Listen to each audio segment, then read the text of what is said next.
Assalamualaikum warahmatullahi wabarakatuh. Kali ini saya akan mempresentasikan pemahaman saya tentang routing concept.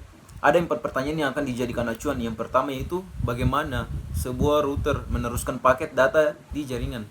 Oke. Pertama, paket data akan dibentuk terlebih dahulu melalui proses enkapsulasi untuk diteruskan melalui Ethernet yang dimiliki perangkat. 2. Kemudian diteruskan tujuan paket tersebut mau kemana di dalam router akan diproses.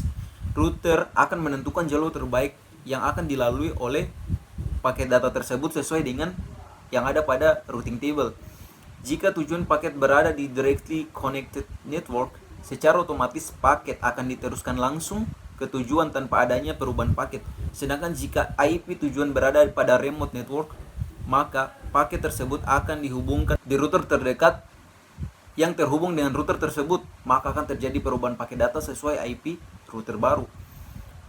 Setelah itu, apabila tujuan paket pada directly connected network dan remote network tidak ditemukan, maka paket data tersebut akan langsung dibuang. 2. Bagaimana router menentukan jalur terbaik untuk meneruskan paket data di jaringan? Menentukan jalur terbaik dengan melihat subnet masknya yang paling panjang atau prefix IP yang paling banyak. Jalur yang terbaik adalah prefix yang terbanyak. Misalnya ada IP 172.16.0.0, itu prefiksnya 12. Terus 172.16.0.0, terus prefiksnya 18. Setelah itu 172.16.0.0 prefiksnya 26. Maka jalur terbaik yang dipilih router adalah yang prefiks 26.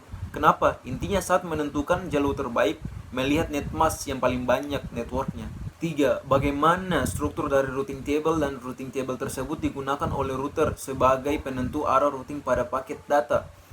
Pertama, route search mengidentifikasikan jenis routing protokol yang digunakan, seperti misalnya LC, SO, dan bintang.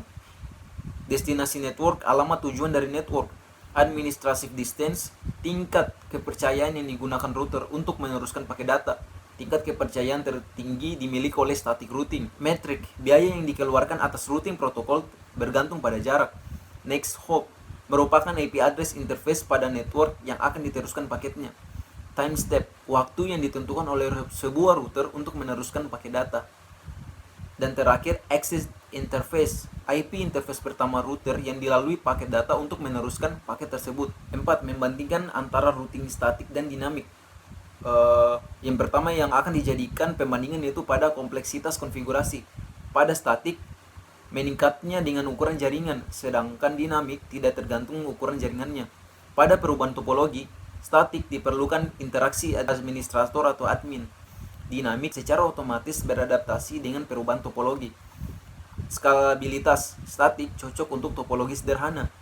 Dynamic cocok untuk topologi jaringan yang sederhana hingga kompleks. Pada sisi keamanan, statik keamanan melekat atau yang menjadi bagian tetap, sedangkan dinamik keamanan harus dikonfigurasi. Penggunaan sumber daya, statik tidak diperlukan sumber daya tambahan. Dinamik menggunakan CPU, memori, dan tautan bandwidth. Dan terakhir berdasarkan predikabilitas jalur, statik didefinisikan secara eksplisit oleh admin, sedangkan dinamik root tergantung pada topologi atau protokol routing yang digunakan. Sekian pemahaman saya tentang routing konsep. Kurang dan lebihnya mohon dimaafkan. Wabillahi taufiq wal hidayah. Wassalamualaikum warahmatullahi wabarakatuh.